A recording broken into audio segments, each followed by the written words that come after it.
मैं लोगों को हंसाता था मगर हंसी मुझसे कोसों दूर थी। मैं जॉनी लीवर, मेरा असली नाम जॉन राव है। मैं आंध्र प्रदेश से हूँ। मेरे माता पिता बहुत पहले मुंबई आ चुके थे।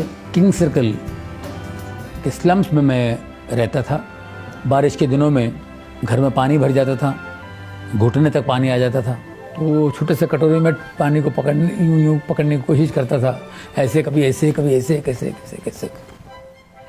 तो इन्हीं हरकतों से कॉमेडी, डांस मेरे अंदर से निकला बाहर। और मुझे बचपन से ही लोगों की नकल करना, लोगों की कॉपी करना, ये इसकी आदत थी।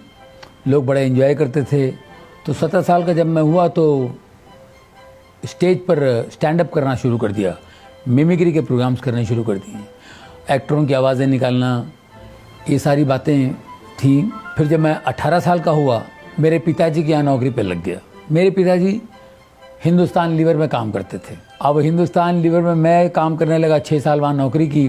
तो वहाँ भी मैं प्रोग्राम्स वगैरह करता था, तो वहाँ से मुझे लीवर नाम मिल गया। तो जॉन राव से मैं जॉनी लीवर हो गया। फिल्मों में मुझे जो ब्रेक मिला है वो 1980 में मैं कल्याण जी भाई के साथ उनके यहाँ बैठा हुआ था।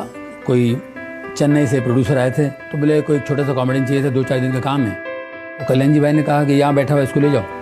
मैं शोज़ के लिए ST बसों में सफ़र करता था। 3rd क्लास डिब्बे में मैं सफ़र करता था विदाउट रिजर्वेशन। अब उसके बाद जब आप फ्लाइट में उड़ने लगते हैं तो ज़मीन आसमान का फ़र्क हो जाता है। जो हम तकलीफ़ों से उठे थे, अब अचानक आपको अच्छी चीज़ें मिल जाती हैं तो आपको उसकी आदत पड़ जाती है। अब पिछली ज़िंदगी आप भूल जाते हैं। यहाँ से हम अमेरिका जब मुझे जाना होता था तो सब डायरेक्ट फ़्लाइट नहीं होती थी, वाया लंदन जाना पड़ता था। तो फोकट की दारू मिलती थी, एरोस्टेज आती थी, हमारी दारू लेके आ जाती थी। जब मैं शराब पीता था, मेरी बीवी बहुत मुझसे नाराज़ होती थी, गुस्सा होती थी, झगड़ा होता था। मैं बचपन से मेहनत करके अपने आप में मैं खड़ा हूँ, मेहनत करके कमा के अपने बलबूते पे खड़ा हूँ मैं। मेरे बेटे को ट्यूमर हो गया था गले पे। अब मैंने उसका बहुत इलाज किया, डॉक्टर के पास गया। डॉक्टर ने कहा इसका ऑपरेशन करना पड़ेगा। तो मैंने कहा कर दीजिए। बोले आप बेफिक्र रहो, 15 मिनट में इसको ठीक कर दूंगा मैं ऑपरेशन थिएटर में जाता हूँ तो मेरे बेटा टेबल पे लेटा हुआ है और इतना बड़ा कट था उसका। और मैंने कहा जी क्या बात है? तो बोले ऑपरेशन नहीं कर पाएंगे क्योंकि ट्यूमर जो है वो निकाल नहीं सकते, वो नसों में जकड़ा हुआ है, नसों के बीच में जकड़ा हुआ है। और वो एक भी नस बाय मिस्टेक कट जाए तो वो पैरालाइज हो जाएगा, उसको लकवा हो सकता है, एक साइड से पूरा बदन खराब हो जाएगा। बोले क्या करने थे? बोले बंद कर दो ऑपरेशन। तो फिर से स्टिच कर दिया उन्होंने, ऑपरेशन नहीं हुआ। अब वो जो ट्यूमर है इतना सा था, वो इतना बड़ा हो गया 2 साल में। हमने होम्योपैथी, आयुर्वेदिक बहुत सा इलाज किया, कुछ नहीं, वो ट्यूमर इतना बड़ा हो गया। अब वो ना उससे ठीक हो रहा है आयुर्वेदिक से या होम्योपैथिक से, और ऑपरेशन के लिए भी नहीं जा सकते। और एक कुंडली वाला ने तो कहा था कि 2002 तक ही आपका बच्चा है, इसके बाद आपका बच्चा नहीं है। एक बार हम लोग अमेरिका गए थे, अमेरिका वगैरह घूम फिर के निकले। अब एक संडे हम लोग चर्च में गए, जो पास्टर की नज़र पड़ी मेरे बेटे के ट्यूमर पे। तो मैंने कहा जी ये ट्यूमर है। उन्होंने कहा इसको ले जाओ, न्यूयॉर्क में एक हॉस्पिटल है स्लॉन कैटरिंग, उसमें ले जाओ, ये ठीक हो जाएगा, इसको खुदा ठीक करेगा, तुम खुदा के घर में हो, ऑपरेशन कराना पड़ेगा।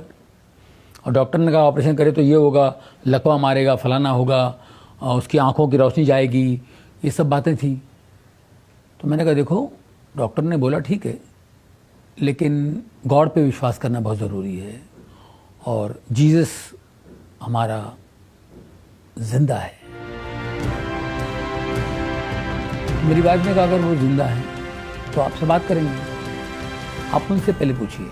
अगर वो खुद आपसे बात करते हैं, खुद बोलते हैं कि ऑपरेशन करो, तो ही मैं अपने बच्चे को अलाउ करूंगी, वरना मैं अपने बच्चे को ऑपरेशन के लिए मैं इजाज़त नहीं दूंगी। मेरी बात ऐसे खड़ी थी, मैं भी खड़ा था, मैं तुरंत घुटने टेका और उधर ही प्रार्थना शुरू की। मैंने कहा परमेश्वर यीशु के नाम से मुझसे बात कर, मुझे बता कि मैं ऑपरेशन के लिए जाऊँ। और मुझे आवाज़ आई, जा बेटा जा, ऑपरेशन कर, डर मत, मैं तेरे साथ हूँ। ऑपरेशन के दिन 3 घंटे के बाद मेरा बेटा बाहर आया। हम लोगों को डर था, जैसे कि यहाँ उन्होंने कहा था कोई पैरालाइज होगा, आंखों की रोशनी कम होगी, लेफ्ट हैंड बिल्कुल 100% पैरालाइज होगा। लेकिन मेरा बेटा 3 घंटे बाद जब बाहर आया, अपने लेफ्ट हैंड से बोला कि daddy I am absolutely all right. बिल्कुल ठीक था। 11:30 बजे वो बाहर आया और 12:30 बजे वो वीडियो गेम खेल रहा है। बिल्कुल कोई प्रॉब्लम नहीं। मैं बिल्कुल नरक में था, गलतियों में था, पाप में था। मैंने कहा क्या आप मेरी प्रार्थना परमेश्वर सुनते हैं? और इतना बड़ा चमत्कार हो सकता है। जिस दिन मेरा बच्चा ठीक हुआ, उसका ऑपरेशन बिल्कुल सही तरीके से हुआ, उसको जब चंगाई मिली, मेरी ज़िंदगी बदल गई। मैंने सारी चीज़ें छोड़ दी, शराब, सिगरेट, गंदी बातें बोलना, किसी के बारे में गलत बोलना। मैंने कहा उसको छोड़ दो। शराब मैं 1.5 बोतल पीता था और 4 पैकेट सिगरेट पीता था। बहुत मुश्किल था मेरे लिए छोड़ना ये।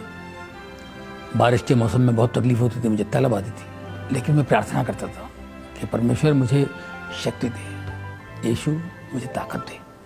जब परमेश्वर की रोशनी आती है तो एक ताकत आती है आपके अंदर, और उस ताकत से आप इन चीज़ों को फॉलो कर सकते हैं, इस मार्ग पे चल सकते हैं।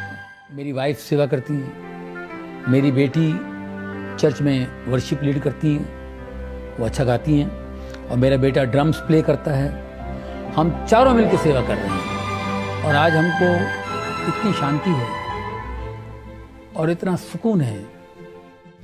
बदलने की शक्ति है।